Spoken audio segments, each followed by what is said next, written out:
Never have enough time to play it all. You know everybody wants to walk in someone else's shoes. Everyone's forgot who they are. Welcome back to the Otter Creek in Rio Grande and another building Maroon Creek video. So what I'm up against this weekend, as you can see, I have no track, so I can't run trains. And what I want to do is I want to finish kind of all this right here, which means working with sculpt to mold. I also need to, I want to get this area ready for track as well, because it's going to be a little difficult to work on in the future with all this put in place. So I'm going to start with transforming the shoe here, hopefully where it will look a lot like this, and we'll go from there.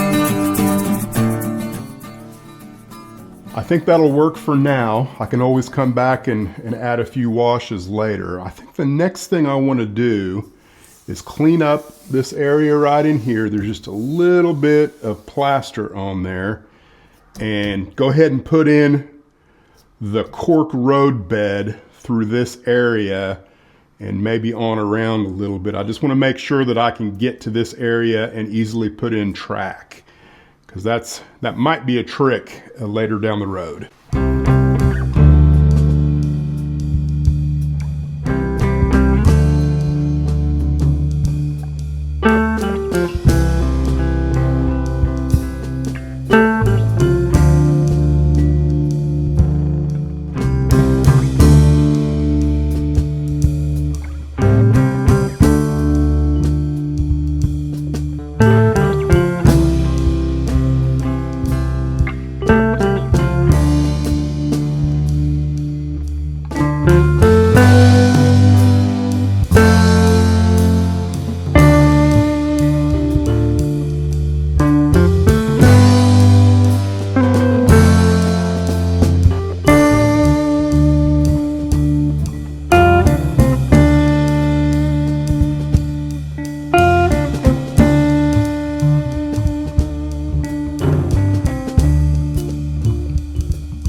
got the bulk of the Sculpt-A-Mold in.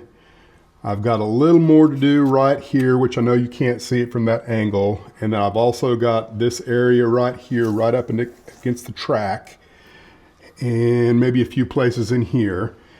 And then I'm gonna bring the road in. I've got a couple of pieces of foam that should work. I remember how they went. Something like that. And I'll bring the Sculpt-A-Mold down to it as well, like I did here. And then let me move the camera.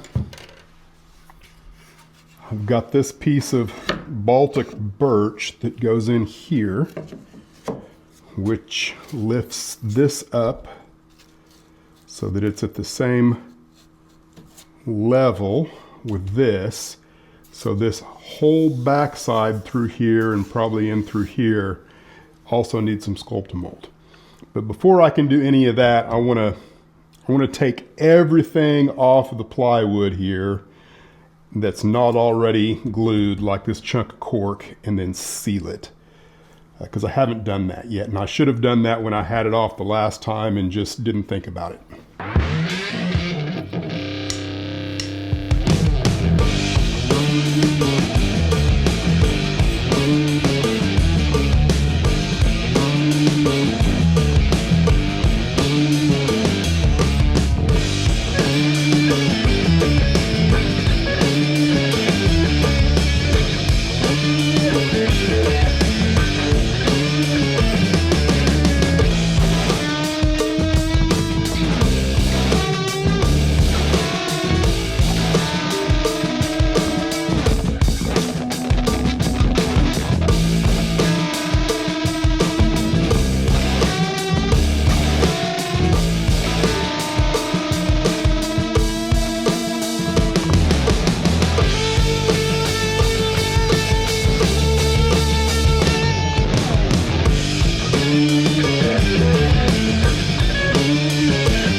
I've got about 3, maybe 4 more places where I need a bunch of the Sculpt-A-Mold. Maybe not a bunch, but I need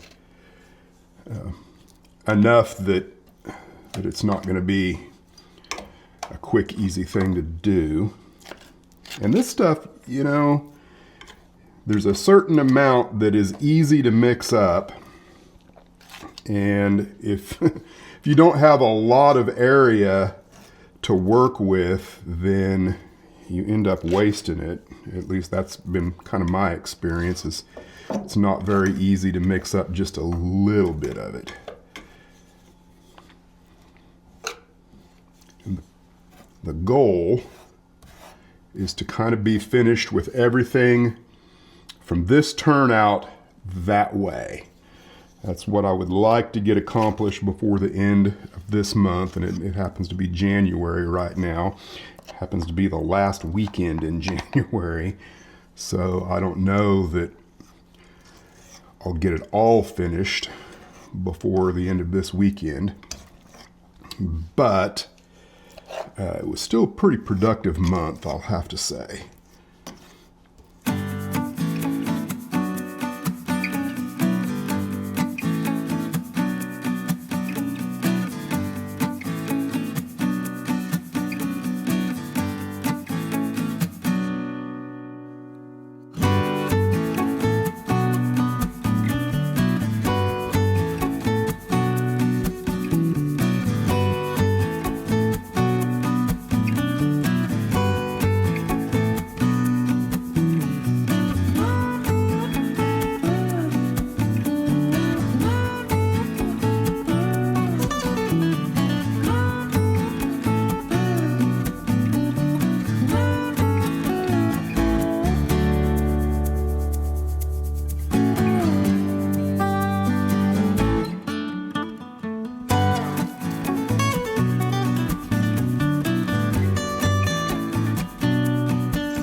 Alright, I think that's going to have to be good enough for now. I'll add more when I extend it, because there's definitely some places in here where it needs a little more, but it's good enough for now. I won't paint, I don't think, any of this until I start to work on the mine area.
This should be the final run through of the 482.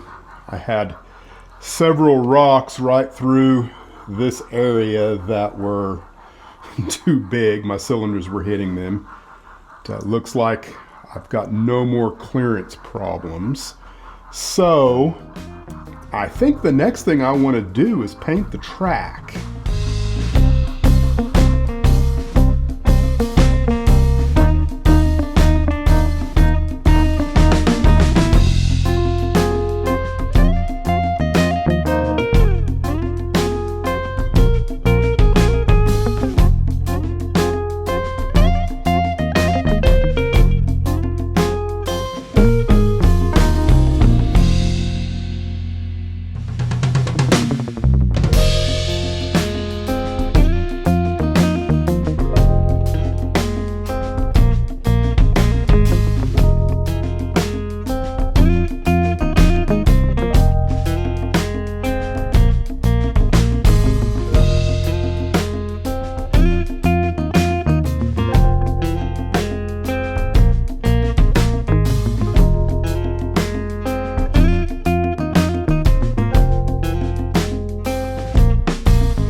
can see I've gotten started on doing a little more detail work on the track itself.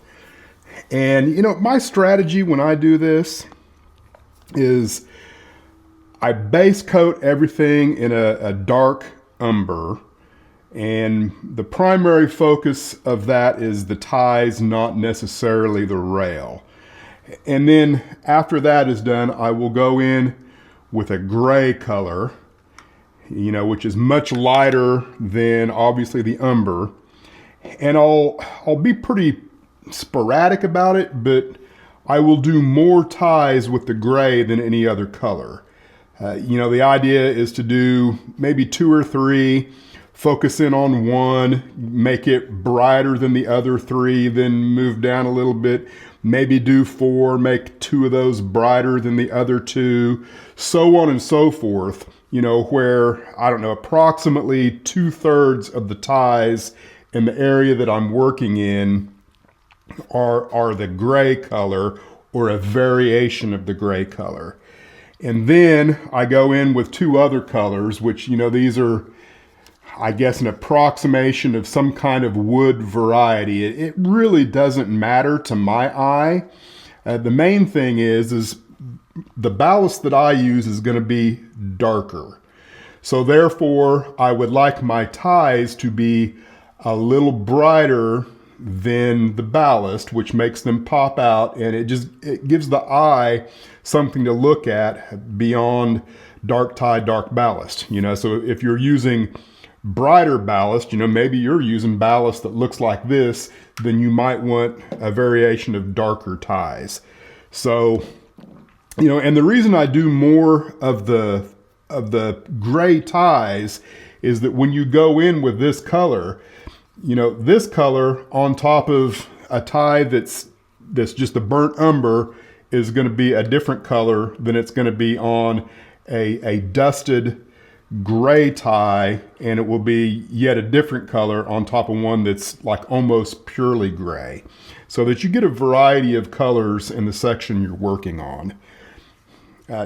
That's just, I've watched a lot of videos on doing this, and I don't know that I've represented any one technique efficiently, but that seems to be working for me. I'm happy with the results. I know the light is probably not the best for kind of seeing what's going on here, but I'm going to go ahead and ballast this piece of track here.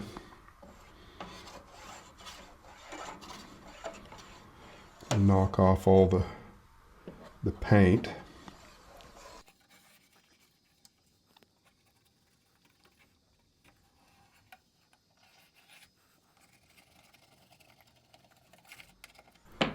I'm not going to mess with the turnout yet because I don't have the cross ties, the longer ties to finish that up with. So I'm going to stop right about here somewhere. What I have here is a mixture of Arizona Rock and Minerals, Cumbers and Toltec HO scale ballast.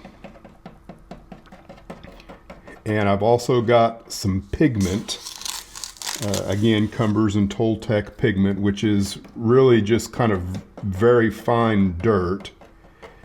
And then I've also got some New England Brownstone Super Dirt ballast, and they're just kind of mixed together. Now, I think in the future, I'm probably not going to be able to find the New England Brownstone. I think maybe they're out of business. If you happen to know that they're not, let me know. But I usually start with just a little bit in the center. And I prefer to have not enough rather than too much. So I always start really small in the center. And then this brush is the perfect, it's a soft bristled, I guess they call them a mop. And for me, it's always very important that no ballast ends up on the ties.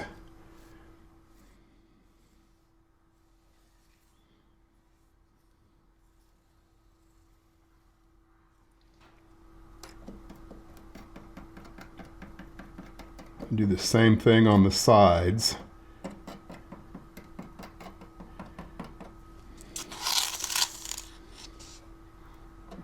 Less is more.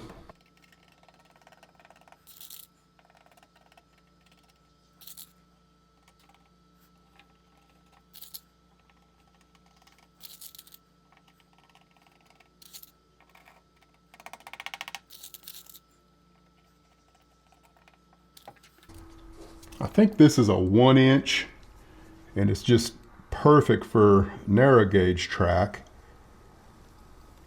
The sides kind of perfectly sweep along the sides.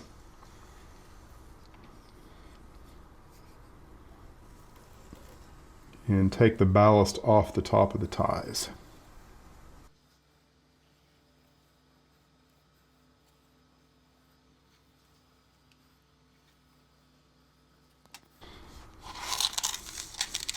I'm really not looking for a perfect application of this, because this is a narrow gauge.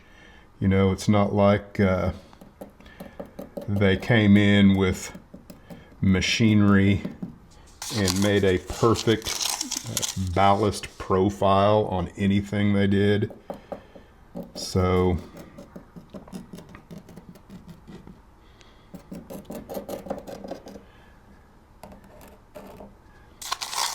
just wanting it to look like it's been ballasted with what was available in the area.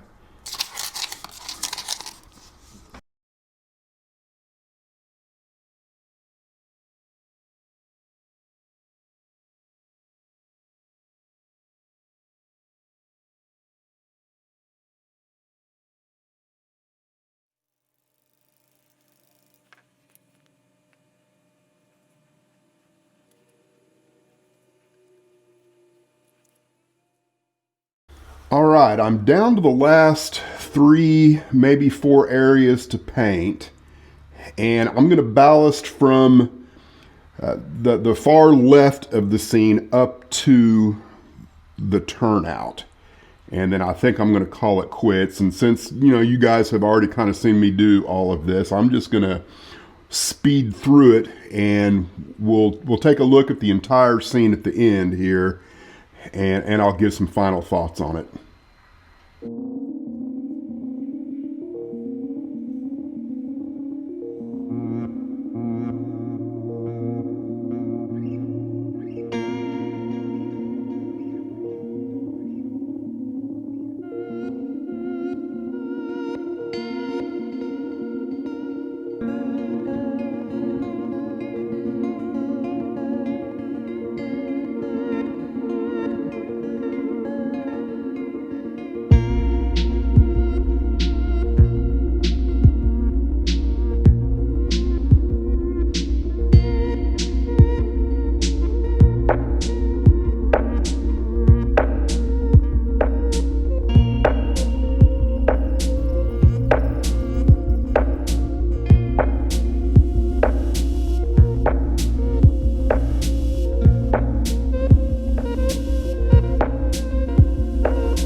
Well, there you go, kids. I've kind of got to where I wanted to be, and I'll go ahead and give some final thoughts on all this.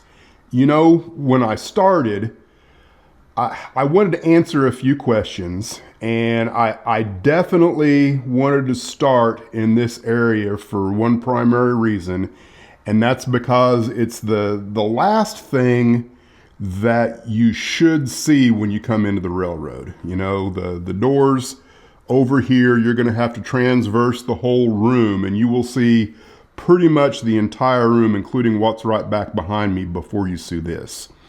So it just seemed very logical that I start in this area as the first thing that I do. So if I didn't like what I was doing or whatever, it could either be changed or I could live with it or whatever, but in theory, it should only get better from here. So the questions that I kind of wanted to answer for myself was, can you use foam and plaster and or Sculptamold and combine the colors in such a way that they work with each other? You know, because there is definitely a difference in how foam takes paint and how plaster takes paint, especially if you don't paint the plaster. And I think I've proven that it can be done.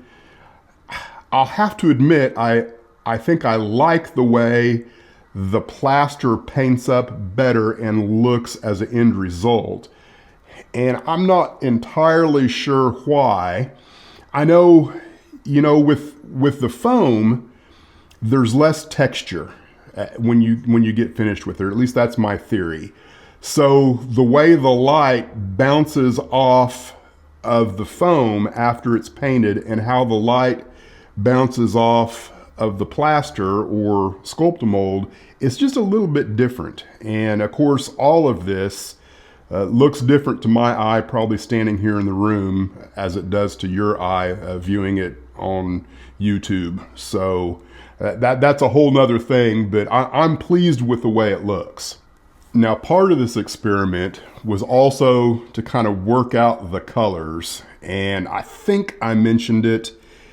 I don't know if I mentioned it in the beginning of this video because it's been, you know, probably a week since I started the video, maybe 2 weeks, I can't remember. You know, when you start doing this thing and you have multiple segments, you tend to forget what you say, and because I haven't pulled any of it into the video editor, I don't remember. So I apologize if I'm repeating myself.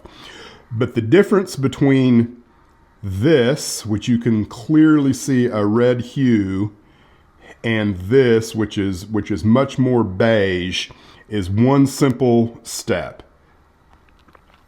And that's the difference between mixing burnt umber with the unbleached titanium or raw umber with the unbleached titanium. So if you want a red hue to your overall rock work or groundwork, then use the burnt umber. If you want more of a beige color, then use the raw umber. And you know, that happened by mistake. Because I guess when I did the Katie project, I had a specific color of beige that I used. And so I had to mix the color to get this because I just don't have any beige color straight from the bottle. I haven't been able to find any that Liquitex produces, so it's a matter of mixing. And so that's how I ended up. I just got confused between raw umber and burnt umber, which I'm sure that's happened to other people besides me.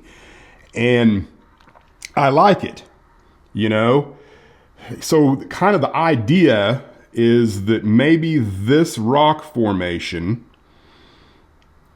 when I build this next landform, and I know you guys can't see what I see, but I'm going to continue this color kind of coming down from this area between here and there. I'm going to move it up at an angle somewhere over in here as kind of its own thing. And then when I continue this, you know, you're just going to have to imagine lots of variation of texture and earth movement that will be both on the backside of this rock outcropping that will continue up through here, and then what comes from the track level to the rock outcropping.